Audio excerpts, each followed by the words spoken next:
Well, hello everyone. Hope you're doing well. Another video. So basically, this is a video about the Slavs. They don't fit into ancient Europe, which is a huge problem considering they are European and they're the largest European ethno-linguistic group. And this is very interesting indeed. This has probably long been the case. So what's going on? So ancient Germany. Basically, this is ancient Germany, Great Germania, a name given by Caesar to these people, Kaiser. What's going on?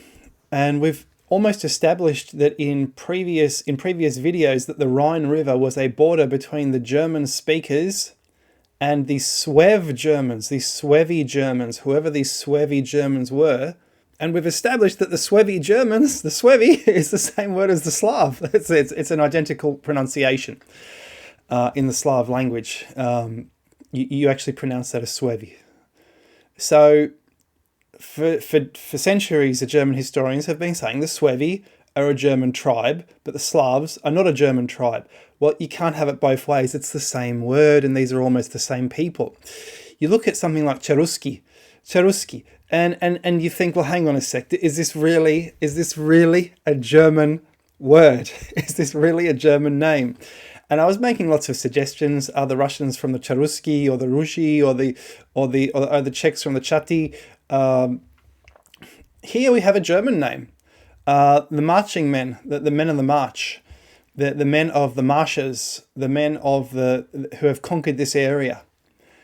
And these obviously, yes, they can be Germans. But then we have other words like lugi, and in Polish this means ludzi. It means the people. That's a Slav word. That's not a German word. These are written in as Germans, German speakers, with a Slav name that the Germans don't use, which means people. Interesting. And it goes on and on. So the Vandals, they've in Poland, in the Polish history, they've been considered Polish ancestors, and a Polish queen called Wanda, famously drowned herself in the river to avoid marrying a German. So there's also been some mixing going on here. So let's continue. So according to the official histories, it seems this is the only way the Slavs actually, this is how they entered Europe around the 5th, 6th century, because there is no record whatsoever of any invasion. Yet they say there must have been an invasion. There must have been an invasion, because what are they doing there? Well, look, if you can't have it both ways, this must be the only way they could have entered Europe. I mean, that's what they're saying. So Stilicho, obviously he was of Vandal origins, so that makes him of Polish origins. And obviously this I was looking at this name and I was thinking, well, hang on a sec. You'd pronounce that as a W. There's a Polish letter where that's a W, and it looks very similar. So this would be Stowikow, Stowikow, and basically, yes, it's a name in Poland, actually, very interesting. So the Slavs don't exist in Europe. He's got a Slav name. He becomes the commander. Like, he existed. He was a commander of the Roman army. Oh, that's interesting. But the Slavs don't actually exist. But he's got a Slav name. He's from the Vandal area. I'm confused. I'm actually confused. What's going on? It's very interesting, isn't it? Very fascinating indeed. So there's all these things about the Vandals. Who are the Vandals? In the Middle Ages, they said the Vandals were the West Slavs, the same people.